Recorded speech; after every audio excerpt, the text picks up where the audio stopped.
Bueno, hola, ¿cómo están? Mi nombre es Simón Pelufo y hoy vamos a hablar un poquitico sobre lo que es la sífilis venérea, esta enfermedad, pues. Entonces, vamos a hablar un poquitico sobre la etiología.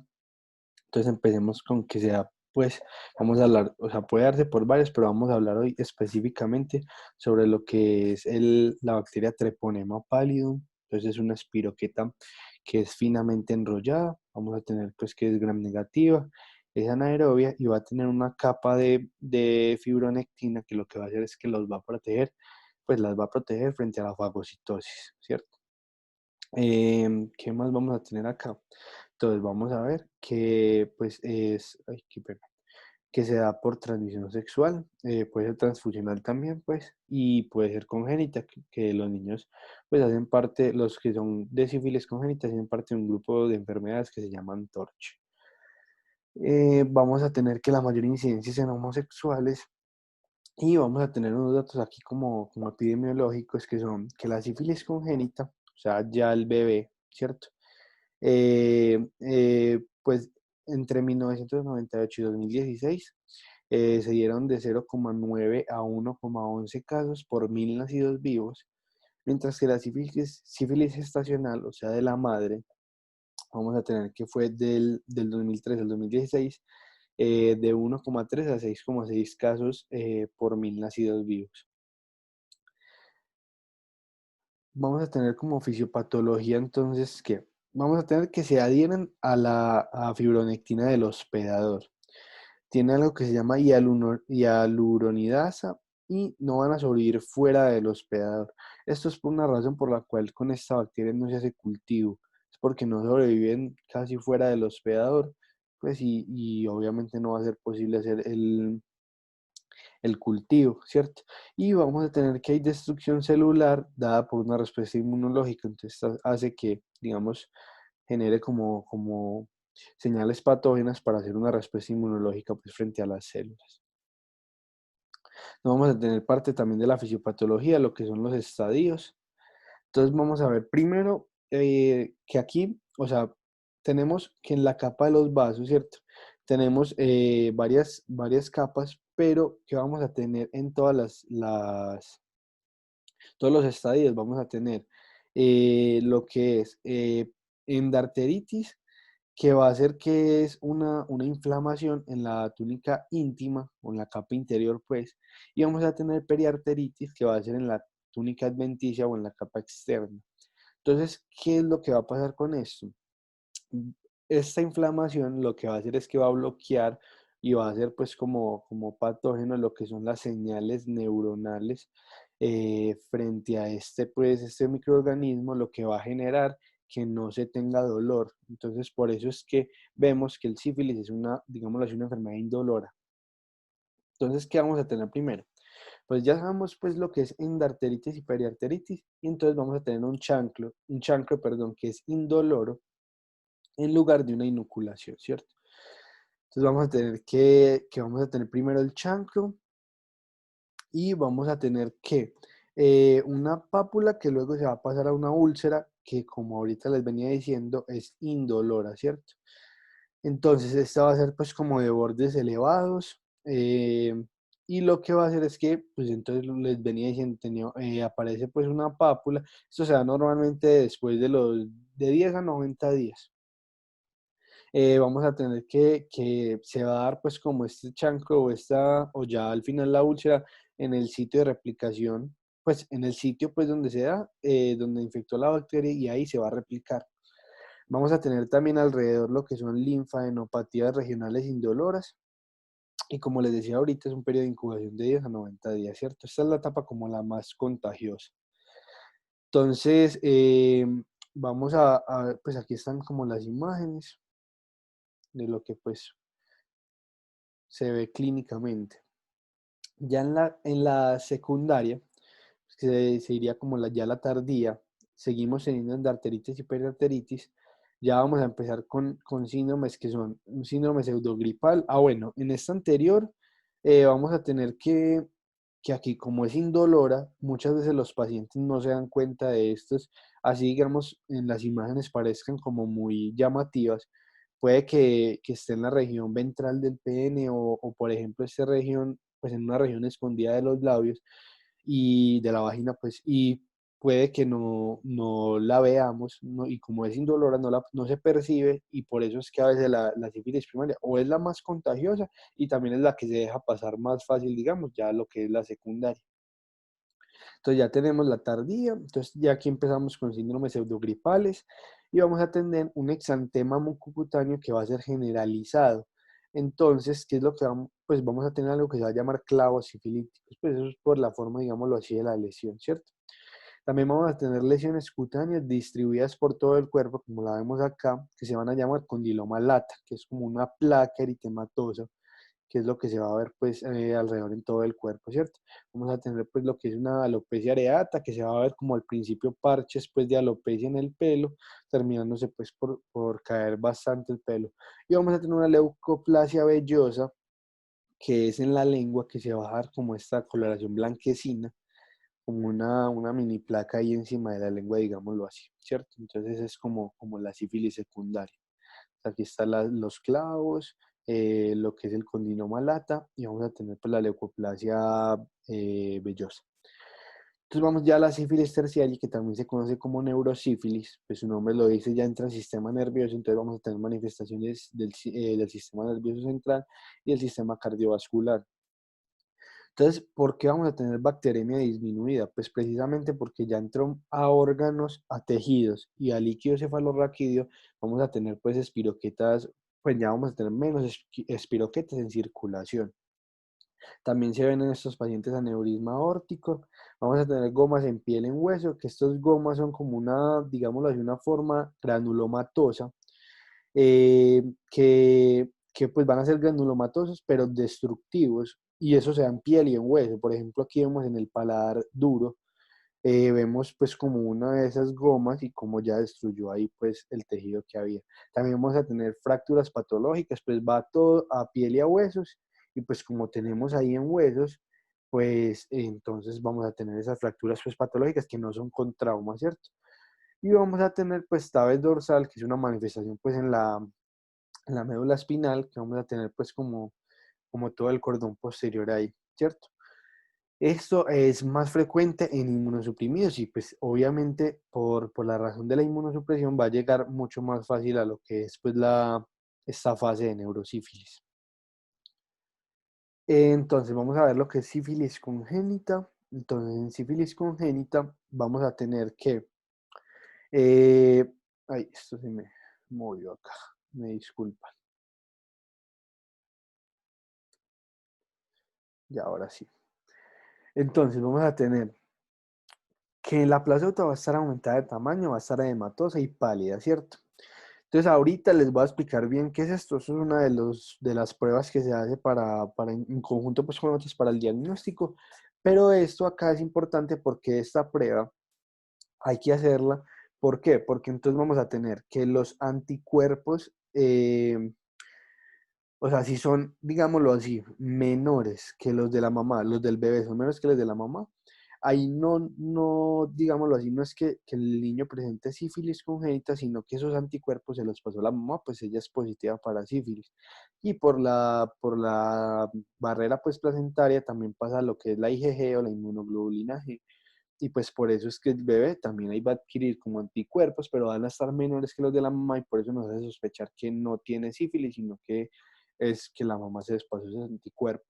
Pero ya cuando lo tenemos mayor, ahí sí es que hablamos pues ya de que es una sífilis congénita, puesto que ya hablaríamos ya de inmunoglobulina M, que sería pues ya del bebé, y también pues tendríamos los que le pasó a la mamá, pero ya va a ser en cantidad mayor a los de la mamá.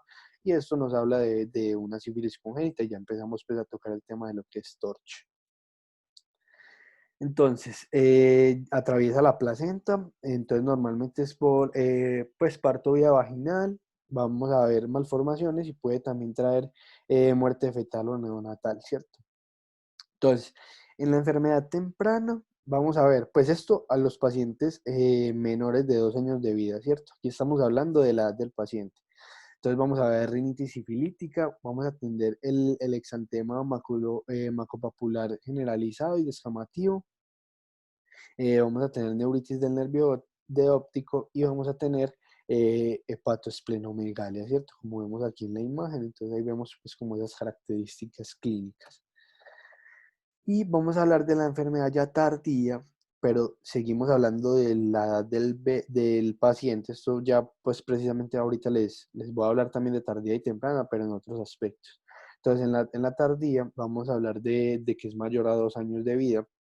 Entonces vamos a tener lo que es nariz en silla de montar, vamos a tener lo que es la triada de Hutchinson, vamos a tener deformaciones óseas, ¿cierto? ¿Y qué más vamos a tener? Vamos a tener lo que es la pérdida auditiva. Entonces, esta pérdida auditiva. Vamos a tener que la tríada, bueno, la tríada lo que nos está hablando es que son los incisivos centrales, pues los vamos a ver mellados. Vamos a ver lo que es queratitis intersticial con ceguera. Y vamos a tener lo que es sordera o, pues, o pérdida auditiva, que lo hablamos ahorita, pero por lesión del par craneal 8, ¿cierto? Bueno, entonces aquí vamos a ver, pues, bueno, y también vemos algo que se llama tibia en sable, acá se ve. Esto también es característico de estos pacientes, pues con sífilis congénita, pero enfermedad tardía, o sea, más de 2 años de vida. En la parte patológica o histopatológica, ¿qué vamos a ver? Entonces aquí podemos hablar de lo que es la endarteritis y periarteritis. Entonces vamos a ver como lo que es, pues si en todas las imágenes se ve, pues que tenemos pues como la imagen histológica de un vaso y vamos a ver pues que la capa íntima, pues la primera capa, miren que está muy inflamada a comparación de la otra, miren que la muscular está normal y vamos a tener obviamente, miren que la última capa que les decía ahorita, la de la periarteritis también va a estar muy inflamada. Entonces, pero aquí estamos hablando bien de la endarteritis, ¿cierto? Aquí vamos a ver pues la periarteritis, mírenlo en varias ocasiones, aquí se ve muy bien. En esta imagen vemos la última capa muy inflamada, ¿cierto? Vemos acá.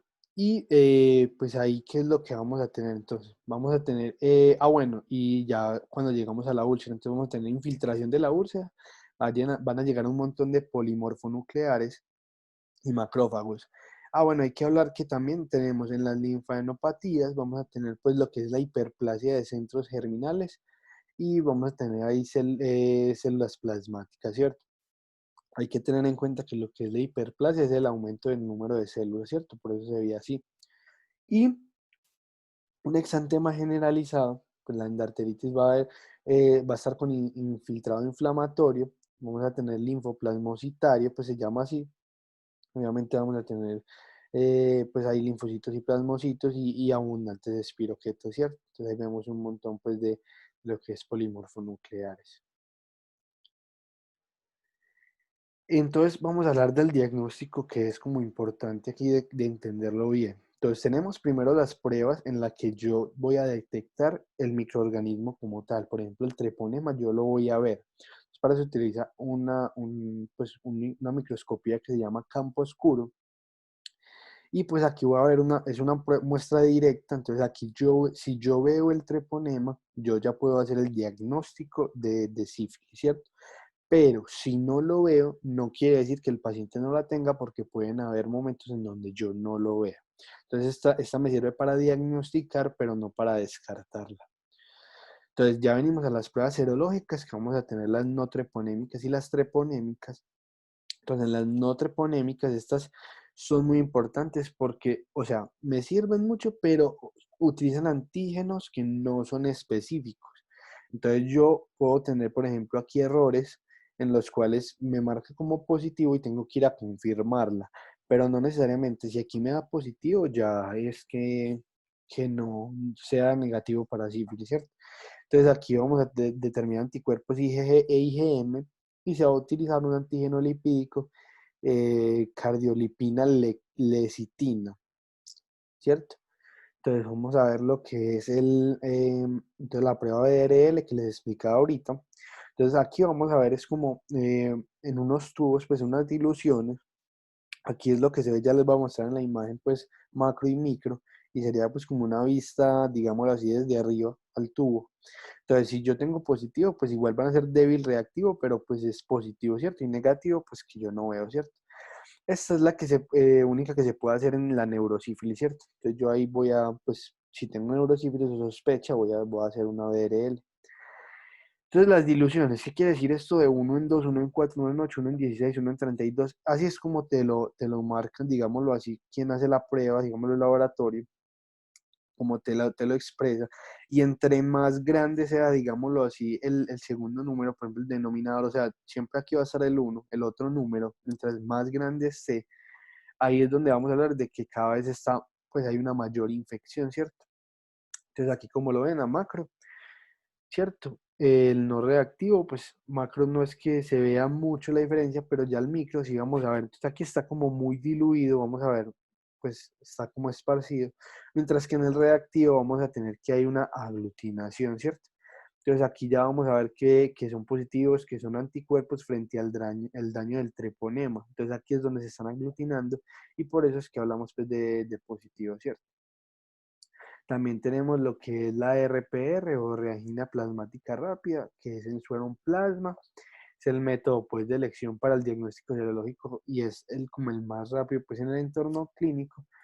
Y lo que va a hacer es que va a terminar los falsos positivos, ¿cierto? Entonces, pacientes con niveles altos de inmunoglobulina y enfermedades autoinmunes. Estos son los que pueden ser los falsos positivos, ¿cierto? Yo puedo tener una positividad como si fuera sífilis, pero puede que sea como que esté confundida con esos pacientes que puedan ser con inmunoglobulinas altas pues, por enfermedades autoinmunes o en VIH. Que entonces ya si yo tengo positivo o algo, se hace lo que es Western blot, que esta pues ya es más específica para VIH y ahí descartamos si es sífilis o no, o más bien si es VIH o no. También tenemos las treponémicas, entonces ya donde se usa pues el mismo microorganismo, el treponema, como antígeno. Estos van a detectar lo que son anticuerpos post-treponémicos, ¿cierto? Entonces, ¿qué es lo que vamos a tener acá? Siempre, bueno, se debe hacer para confirmar la no treponemia, que esto es lo que les decía ahorita. Y en una que se llama sífilis precoz, estas pueden ser positivas antes que las no treponémicas, ¿cierto? Entonces tenemos, por ejemplo, lo que es la FTA-ABS, ¿cierto? Que estamos hablando pues de prueba de absorción de anticuerpos treponémicos fluorescentes. Es una prueba que me confirma, ¿cierto? Entonces son anticuerpos autoinmunes que detectan la presencia de anticuerpos específicos en el suero. Si hay IgM fetal, indica sífilis en el recién nacido. Entonces aquí, ¿qué es lo que vamos a hacer? Vamos a tener lo que es, pues, lo que son las células de treponema pálido, van a estar inmovilizadas en una placa. Y lo que vamos a hacer es que pues, las que se van a utilizar como antígenos, ¿cierto? Entonces, ese portaobjetos lo vamos a recubrir con el suero del paciente y lo que vamos a hacer es que ese suero ya sea mezclado pues con un extracto de treponemas que no son patogénicos, ¿cierto? Entonces se pone encima, pues. Entonces ahí puede lo que es que anticuerpos se peguen pues a ese pues como ese microorganismo, pues al antígeno, pues. Entonces también lo que se va a hacer es que se hace un barrido y se mira si quedaron pegados o no, porque ahí también nos está mirando si verdaderamente lo está reconociendo como antígeno o si no lo había reconocido, ¿cierto? También lo que se va a hacer es que se va a añadir antibióticos humanos marcados con fluorescina con el propósito de detectar la presencia de anticuerpos. Entonces, ya yo barro eso y lo que hago es que le añado pues estos otros anticuerpos que se van a pegar a los otros anticuerpos que ya se habían, digámoslo así, pegado al antígeno, pero estos están marcados pues con fluorescina. Entonces, esa fluorescina es la que se va a ver, entonces, como lo vemos pues en la imagen. Entonces, si se pega a eso es porque se pegó a un anticuerpo que estaba ya pegado a un antígeno. Entonces, así es como la vemos, ¿cierto? Y la TPPA, que es la prueba de aglutinación de partículas de treponema pálido, entonces vamos a tener pues partículas sensibilizadas que se aglutinan con diluciones en el paciente, ¿cierto? Entonces, pues las partículas se aglutinan pues cuando existen anticuerpos, ¿cierto? Eso es como lo del diagnóstico. Y el tratamiento, entonces vamos a ver primero lo que es el tratamiento en adultos. Entonces vamos a tener que en la primaria, secundaria y latente temprana, entonces vamos a tener que latente temprana, ya vamos a hablar es del tiempo de infección, ya no vamos a hablar de la edad del paciente. Aquí vamos a hablar de lo que es latente temprano, o sea, antes del año, ¿cierto? Pero de infección, no estamos hablando de edad, ¿cierto? Entonces se va a tratar con penicilina benzatínica y es una dosis única, ¿cierto? Vamos a hablar también de la latente tardía, que ya sería mayor a un año pues, de la infección. Entonces se va a utilizar la misma penicilina, pero se va a utilizar una vez por 3 semanas, ¿cierto? Y en la neurosífilis, que sería la fase terciaria, vamos a tener que se utiliza la penicilina cristalina acuosa o penicilina G procaínica y se utiliza también con lo que es un probenecida, esto por 10 a 14 días. Entonces, en gestante se va a seguir el mismo esquema. Hay que tener en cuenta que en la neurosífilis vamos a tener que, digamos, si tenemos una alergia a la penicilina, pues podemos tener como segunda opción lo que es una doxiciclina, pero es importante que primero se debe hacer una desensibilización, porque la idea es hacerlo con penicilina, ¿cierto? Entonces, si tenemos alergia o sensibilidad a la penicilina, entonces no es que pensemos de una vez en la segunda opción, sino que vamos a hacer una desensibilización y ahí es donde vamos a hablar de que ya miramos si sí se le puede hacer la penicilina o ya utilizamos doxiciclina. Entonces, en niños vamos a tener que, entonces, cuando es una enfermedad confirmada probable, vamos a tener que sea penicilina G cristalínica o penicilina G procaínica, ¿cierto? 7 a 28 días. Cuando es diagnosticada ya después del mes de edad, entonces vamos a tener lo que es penicilina G cristalina, 4 dosis por 10 días. Y ya cuando es adquirida, o sea, aquí vamos a tener menos de un año de infección, entonces lo que hablábamos ahorita, que lo vemos acá, que sería latente temprano, ¿cierto? Vamos a tener que sea penicilina G benzatínica, dosis única, este incluso se parece mucho a la de acá. Cuando es mayor a un año de infección, o lo que sería entonces como latente tardía, entonces vamos a tener que es penicilina G benzatínica, una dosis por 3 semanas, y en la neurosífilis vamos a tener penicilina G cristalínica, 4 dosis, ¿cierto? Entonces esto es como a lo que queríamos llegar. Entonces, ¿qué recomendaciones se le da al paciente? Pues siempre usar protección en las relaciones sexuales. Es importante pues que se hable pues como de una confianza en pareja, como ojalá una monogamia, pues es importante porque no es que no se deba hacer, digámoslo así, o que esto es lo que se tenga que hacer, sino que si es claro que es un factor de riesgo, por ejemplo, la poligamia o tener muchos compañeros sexuales. Entonces hay que tener en cuenta que esto no, uno no le va a decir al paciente que lo debe hacer, sino que se lo debe recordar como factor de riesgo. Y lo mismo las relaciones pues homosexuales, que vemos que pues como que tenemos en o sea, en una mayor incidencia en estas personas. Entonces no es que no se deba hacer, no es que se les deba decir que eso no es correcto, no. Simplemente es que son un factor de riesgo mucho más alto que una persona, digámoslo así, heterosexual. No es que sea malo uno que lo otro, no. Eso no es como el foco, pues, y menos en un médico que debe estar educando a un paciente, pues, en esto. Entonces, eso es como lo de la sífilis venérea por treponema pallidum. Esa era como una visión muy general. Y ya, muchísimas gracias.